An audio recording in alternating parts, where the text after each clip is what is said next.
Cuando estábamos saliendo de la crisis y acercándonos a la recuperación, un suceso inesperado, un cisne negro, la guerra de Ucrania, ha alterado las perspectivas económicas, sociopolíticas y económicas. Este es el tema que vamos a tratar hoy.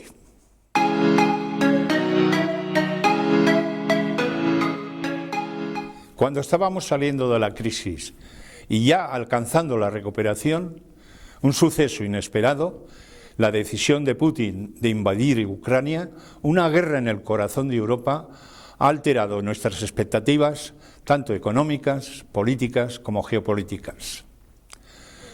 Putin quizás se haya equivocado o no ha calculado bien, no esperaba la respuesta potente de las medidas y de las sanciones económicas que ha tomado conjuntamente y unitariamente Europa y Estados Unidos. En este caso se enfrentan las finanzas y la economía contra los tanques. Están muriendo muchas personas en Ucrania y probablemente es el suceso que más nos conmueve. Pero el impacto económico que va a tener esto sobre Ucrania, sobre Rusia y sobre el mundo, quizás tenga una trascendencia al final en el bienestar, en la forma de vivir, en la pobreza, en la riqueza de las naciones, como quizás nunca había sucedido. Las medidas que ha tomado han sido potentes. La exclusión de Rusia del sistema de pagos internacionales, de transferencias internacionales llamado SWIFT, es una de las principales medidas. Occidente ha expulsado a 7 grandes bancos de Rusia del sistema SWIFT. Tan solo ha dejado dos grandes, que son a través de los cuales se hacen los pagos y los ingresos procedentes del gas y del petróleo. Tenemos que tener en cuenta que esta es una de las debilidades de Europa, la dependencia energética que tiene Rusia, por lo tanto este aspecto no lo pueden suspender. La segunda medida ha sido importantísima también, es congelar las reservas de divisas del Banco Central ruso. Putin se había preparado, había acumulado reservas de divisas desde la guerra de Crimea del 2014, previendo una situación así. Incluso había desviado parte de las reservas de divisas a oro y a yuanes para que en el caso de que se produjera esta situación tuviera una holgura, una salida. El 36% de las reservas de divisas las tiene en yuanes y en oro, pero esto no es suficiente, como hemos podido comprobar. La tercera de las medidas es expulsar de los mercados financieros internacionales a la deuda pública rusa, con el objetivo de congelar el presupuesto, asfixiar el presupuesto y sobre todo el presupuesto que está siendo necesario para mantener el ejército ruso en esta guerra. La cuarta medida que ha tomado es congelar todos los activos y toda la riqueza de los oligarcas rusos y de la élite del propio Putin. Toda su riqueza en estos momentos está congelada. Esto crea un problema para Putin. Es posible que ante esta situación los suyos le abandonen. El efecto de estas medidas ha sido potente e inmediato. Al día siguiente el rublo se desplomaba un 30%.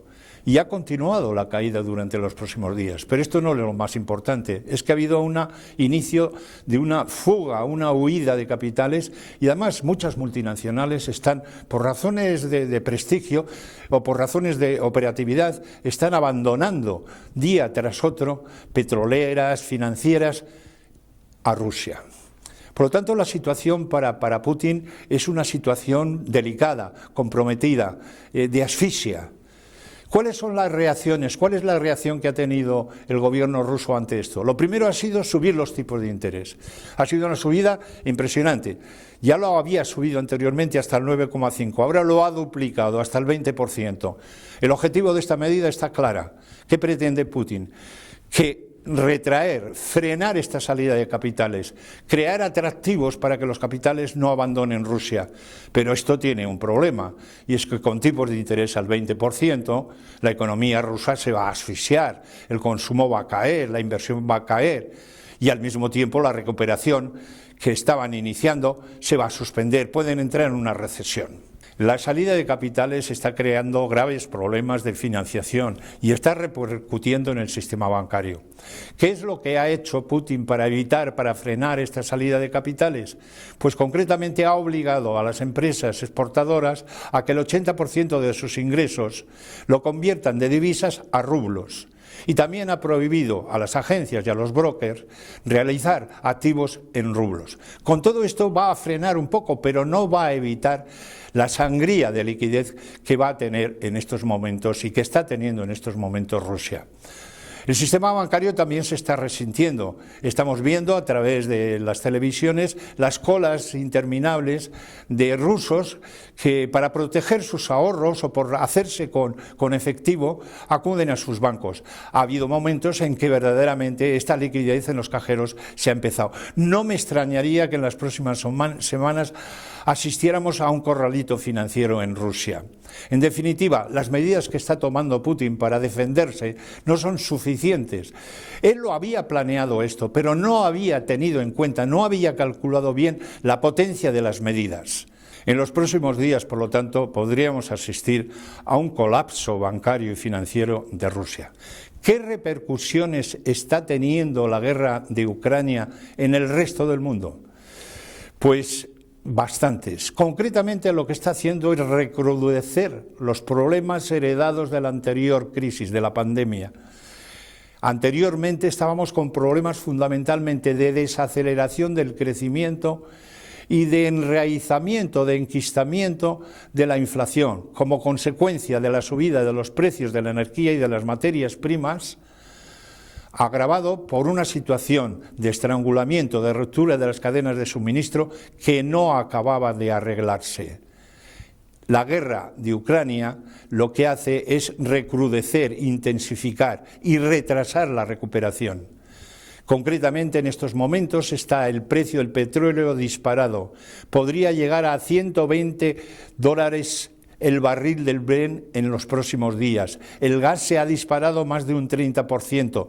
Todas las materias primas y algunas de ellas como el aluminio, el cobre, el paladio y otros materiales, metales que se utilizan en sistemas electrónicos se están encareciendo y por lo tanto la situación que tenemos en estos momentos es de detenimiento de la recuperación, de freno de la recuperación, hasta tal punto que esperamos, y es lo que se está comentando, que la subida de tipos de interés que tenían planeada los bancos centrales, concretamente el Banco Central Europeo y la Reserva Federal, pueda retrasarse ante el temor de entrar en una recesión. En estos momentos el Banco Central Europeo, por primera vez en uno de sus informes, ha hablado de la posibilidad de una estanflación como escenario posible, no probable. Incluso la propia Comisión Europea nos ha anunciado que es muy posible, que ya han tomado la decisión de retrasar el rescate, la imposición de las reglas fiscales que estaban suspendidas. Y aquí en España recientemente nuestro presidente ha anunciado un plan de pacto de rentas para evitar la inflación, para protegernos de la inflación, juntamente con otra serie de medidas de estímulo y de ayuda a las empresas. En definitiva, esta guerra, si dura mucho tiempo, puede ser muy perniciosa para la economía, tanto de España como internacional. Todo va a depender de eso, va a depender de la duración y de lo que intenta hacer Putin. Putin se ha visto sorprendido por una respuesta unificada, potente, de toda Europa unida y de todas las Naciones Unidas. Tan solo algunos países, muy pocos, se han abstenido, que concretamente uno de ellos ha sido China. Tampoco China está en estos momentos en una decisión de apoyar decididamente a Rusia. Su estrategia es otra, está un poco de perfil, se ha abstenido en la ONU. En definitiva, Putin se ve solo y los oligarcas están empezando a abandonarle. ¿Qué es lo que va a hacer Putin? Esta es la gran incógnita. Es un personaje autócrata, mesiánico, ególatra, impredecible. Y la gran pregunta que nos estamos haciendo es: cuanto más dure la guerra, peor. Una guerra breve, ¿qué es lo que él intentaba? Sería mejor y después sentarse a la mesa. Putin va a esperar al momento en el que tenga dominado bélicamente a Ucrania para sentarse a la mesa. habrá que darle una salida, porque un autócrata mesiánico acorralado y sin salida es cuando es más peligroso. Muchas gracias a todos. En los próximos días continuaremos analizando la evolución de este gran suceso.